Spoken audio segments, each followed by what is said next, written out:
Welcome back, another episode. Charles is recording the last voiceover for the episode as the group wraps off the most recent season of their podcast, Only Murders in the Building, at the start of the premiere. Charles and Oliver joke that the building hasn't experienced a power outage of that magnitude since the building incinerator was in operation when a power surge briefly throws everything off. Following the podcast's conclusion, the gang goes up to Charles's house for a nightcap. To our surprise as viewers, Saz, who you may remember from the Season 3 finale, is nowhere to be found, and Charles' flat is vacant. The group is too preoccupied to notice the indications that something weird happened around them, but we can see blood on the oven handle and the gunshot hole in the glass. When Charles wakes up the next morning, he discovers that Saz has not replied to any of his texts, and he can constantly hear whistling coming from within his apartment. But before he can look into it, Oliver and Mabel appear, with Loretta immediately departing New York to seek a job in Hollywood and Oliver going into a tailspin after Donna and Cliff cut off funding for Death Rattle. Charles is about to tell them about hearing the whistling sound when Howard enters the room with Gravy, his new dog that he recently adopted.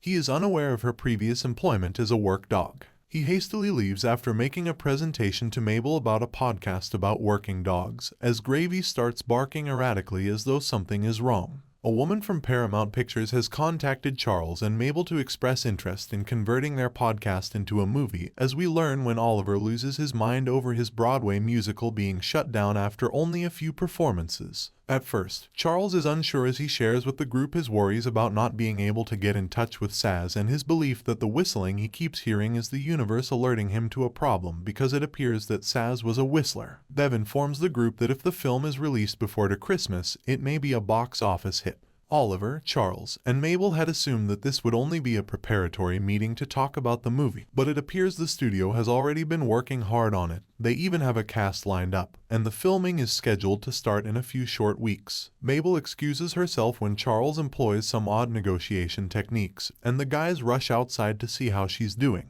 Mabel tells them she's a little overwhelmed, but her main concern is whether she wants to be perceived as the homeless, jobless mumbler that they depicted her as. Charles, Oliver, and Mabel get together. The three discover that the loud applause they hear on their approach to the celebration isn't for them, but rather for Eugene Levy, Eva Longoria, and Zach Galifianakis, who are the actors who will be portraying them in the movie. Zach teases Oliver, saying he's considering playing the character as gifted and successful in order to give it a distinctive spin. Eugene, on the other hand, is thrilled to talk to Charles and seek his advice regarding the part. Unfortunately, Charles abruptly ends the chat since all he can think about is Saz. Is Saz truly gone? After sneaking into Saz's flat with Oliver and Mabel, Charles picks the lock to let himself in. They hear a fall and speculate that Saz might be there, but they are wrong. Charles finds messages concerning him, which makes him even more suspicious that she might not be at home. Lester calls regarding the note Charles left asking for his apartment's window to be fixed while they're touring the space. The sole issue is that Charles failed to leave a note. Mabel gets a text from Howard at this same moment informing her that Gravy was a cadaver dog. This makes her anxious because she remembers the dog barking in the apartment. For more videos, subscribe.